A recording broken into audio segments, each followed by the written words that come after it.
The show, we are looking at acid and its accessibility. Shouldn't dangerous chemicals be regulated, or is it just too difficult to keep an eye on what is happening in car battery shops?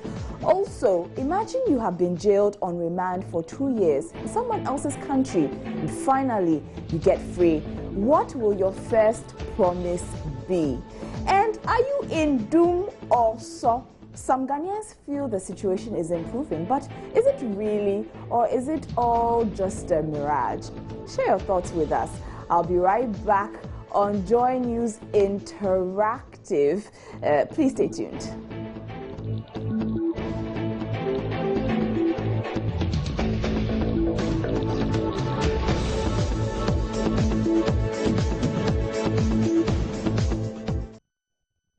My name is Harrison, and you can join us via all our social media tools. We're on facebook.com. The handle is Joy News on TV. It's the same if you are messaging us via Twitter, or you can use our Joy News Interactive. You can also send us an email. It's joynewsim@multitvworld.com, or you can send your messages. We have a WhatsApp line, but remember to send your name and location when sending us a message via WhatsApp. The number is 054-010-9009. Let's get talking. Ghanaian politicians are mourning the death of the Upper East Regional Chairman of the opposition New Patriotic Party.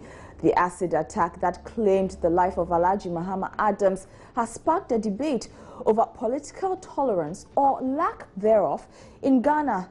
It seems it's the only debate among politicians in Ghana right now, because in Parliament today, the lawmakers didn't appear to be in the mood for any other debates. In fact, most of the MPs didn't show up at all for today's sitting. This prompted the Majority Chief Whip to ask the Speaker to allow the few MPs who attended the sitting to go and mourn the deceased MPP chairman in the Upper East region. Yesterday, part of the reason why we had to go into the caucus meeting was the new development from Upper East. And because the gentleman is being buried today, even outside, some members have also traveled to participate in the burial, so those from the region. So we still want to keep the Jordan to allow us to control this on Tuesday, looking at the house and the mood of the house now. So that I want to beg that this house will stand adjourned until Tuesday, 10 o'clock in the forenoon, to enable the other committees to meet and other commitments to be made. Thank you very much. Yes, any second. I don't know who speaker. I rise to second the majority, active majority leader. As many as are against say no. The ayes certainly have it. The House accordingly stands adjourned to Tuesday at 10 o'clock in the forenoon. Thank you very much.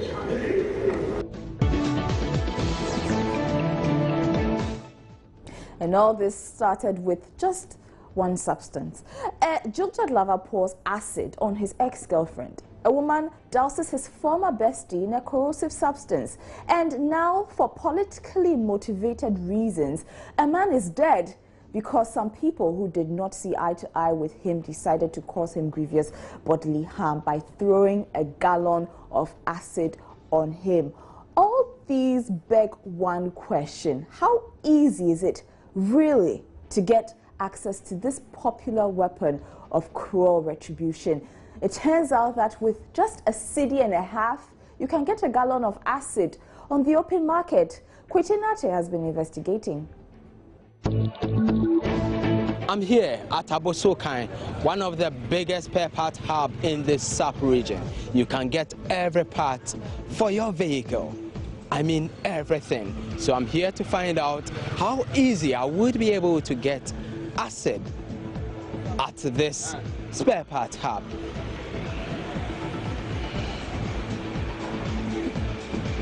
Well, I'm at this place, Hand of God shop, at one of the notable places where they repair car batteries here. In the course of your work, if you need an acid to refill a battery, how easy is it? Actually, we go and buy it. We buy the ICD, then we mix it to turn the ICD. And what do you usually use the acid for? We use it on the car battery, put it on the car battery, so the battery will be strong. When you are going to buy this acid, do they demand any identification? Do they demand anything to more or less give you a sense that the way you are going to use it is being regulated? Oh, actually, they know us. So if you are going to buy it, they ask you where are going to use the battery at acid for. So we tell them that maybe we don't have the acid. So we go and buy it, then we mix it, then we put it on the battery. So it means they only give you, or they only sell the acid to you based on the relationship they have with you. Yeah, they know. If they don't know you, they won't sell it to you. So if I'm a stranger and in case I need an acid, how would I be able to get some? No, if you can't, we won't sell it, give you, because you don't know what you are going to do it for. So we won't sell it, give it to you. So you've been doing this job for quite a while. How do people get acid? Assuming they don't go to the store, how do they get acid? No, actually, they make themselves like electrician. Then they when they are going to boil the acid, then they give it to them. Acid really, a free company, or more produce, it's free. Now, obi balance up acid, you make sure say you nimunipano. So, see, nimunua. We acquire the acid from those that produce it. We only sell to those that we know or have a relationship with. We don't sell to strangers unless they are recommended. It's so easy say, you can buy market acid, ope na yatwa amano. It's a time you make sure say ni pan yenimu. Minum say mrebi ekova sebia. I don't know of any law regulating the sale of acid. I have been in this business for a while, and I don't know of any law. I have some acid here. It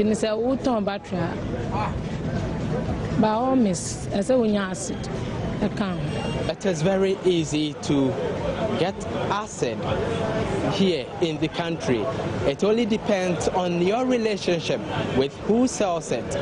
You don't need no identification. All you need is to know someone, and someone needs to know you.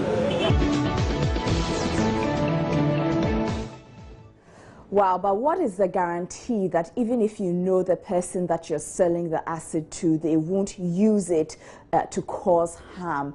I don't know. Well, we took the question to Facebook. Here's what we've been asking you. We've been asking whether dangerous chemicals shouldn't be regulated, because it seems getting acid is just as easy as going to a car battery shop. If someone knew me and I had a relationship with someone who sells acid, I could take my friend and introduce the person and say, hey, this is my friend, could you sell the person acid? And then I could get it, and who knows what I plan to use it for. This is what you have to say. Prince Elom Richie says, even if it's regulated, unscrupulous persons will surely make them available.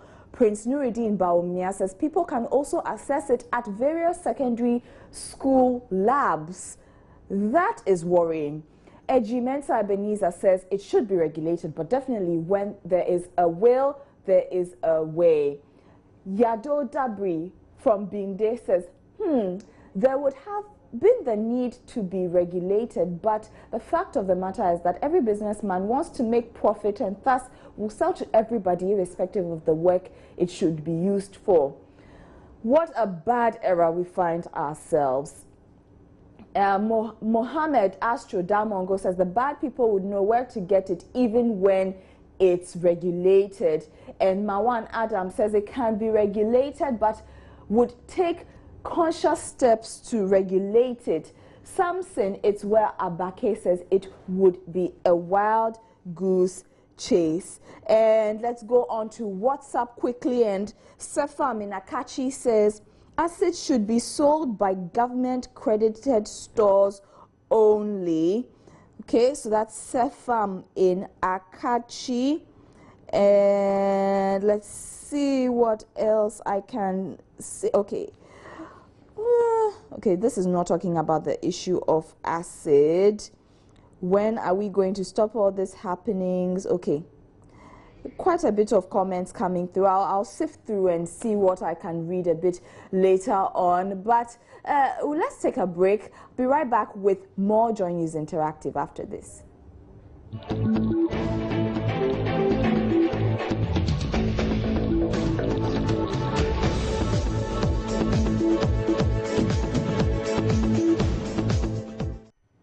And you're welcome back to Joy News Interactive with me, Ifwa Akwa Harrison. Before the break, we were talking about whether we should regulate the sale of acid. And Toripo in Bongo says the sale of acid should be controlled to prevent instances like what happened to the MPP chairman. Now, let's move on. And today has been a happy day for some of the inmates in the whole prisons in the Volta region.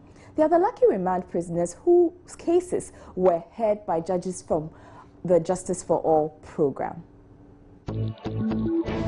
So I have to give God thanks. I will never go back to anything like that again. And I promise God I will serve Him forever. What was the offense? Narcotic. Okay, for how long have you been here? I am here almost 2013, October 3rd. So you are going back to your country? Yes, I'm going back to my country right now. Wow. Thank you. Right, thank you.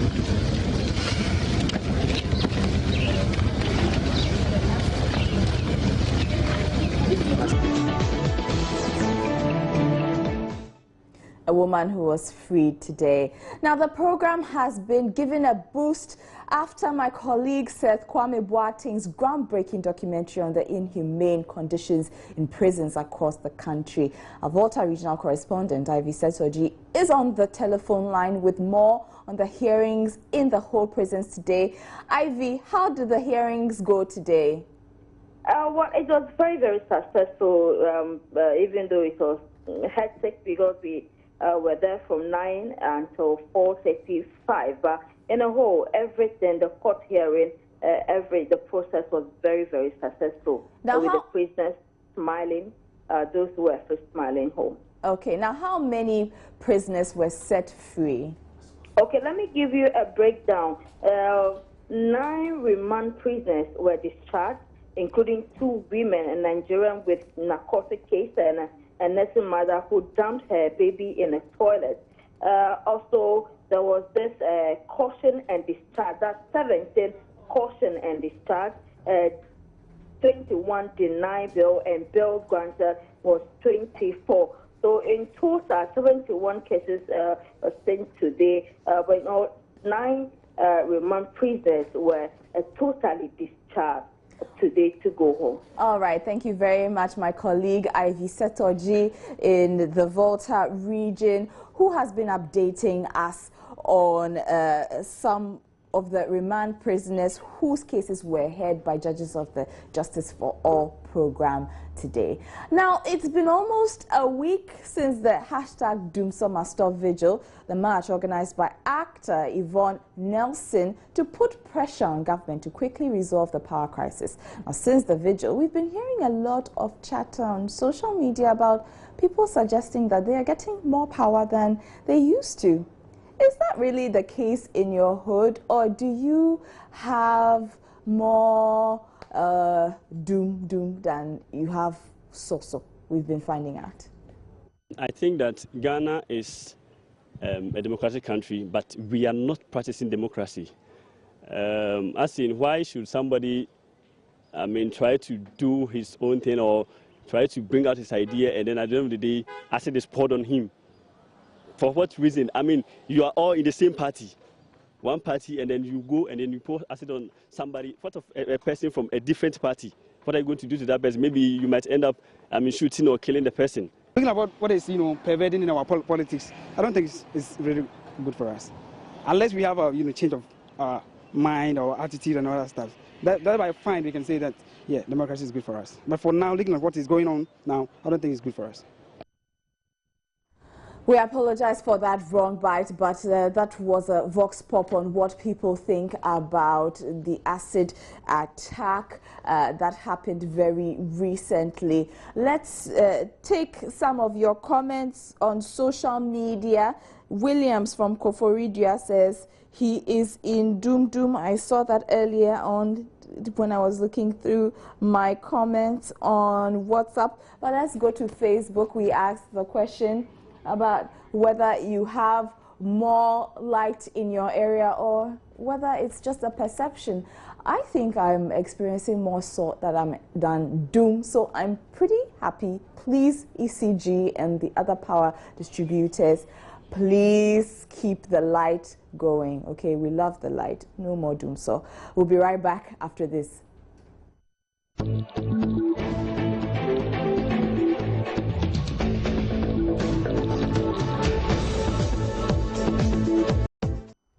And it's still Joy News Interactive. Before the break, we're asking you if you have more light in your area after the Doom Summer Stop vigil.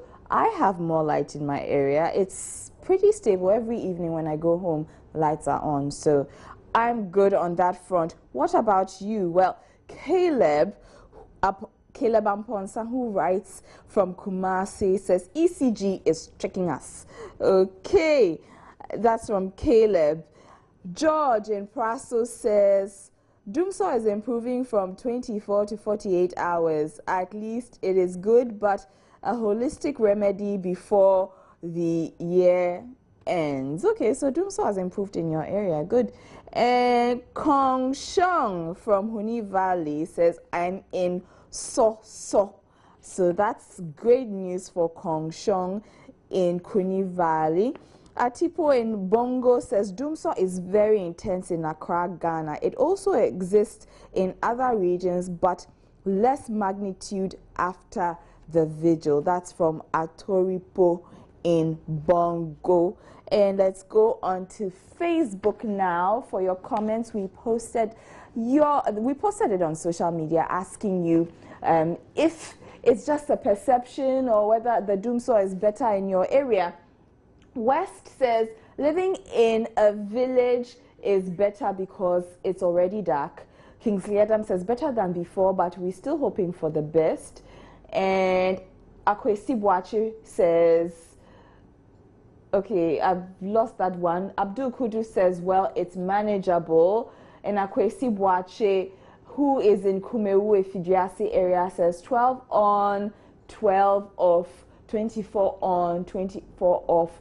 Then repeat. Final one from Nana Brobe says it's a lie, Massa. Come to Medina, one of the biggest suburbs in Accra MC. I'm even in Doomsaw as we speak since morning. So those are some of your social media comments. Now, if you are familiar with Twitter, then you should know that Yvonne Nelson and her boyfriend John Dumelo are arguing on the social media handle. Well, they haven't come out to say they're dating, but their fans always think they look good together. Anyway, celebrity blogger Amayal Debrah joins us to spill all the beans. Welcome to Joy News Interactive, Amayal. Thank you very much. So how did this all start?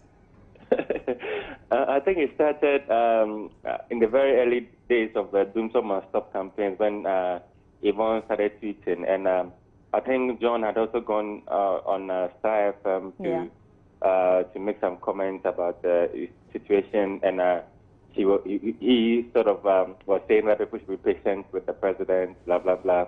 And so at some point, there was a conversation with one of the radio presenters in Kumasi, and then Yvonne had said something, and then the boy asked Yvonne why he didn't call on someone like John to also participate, to participate. And then Yvonne used the word ass-kissing. I saw that tweet.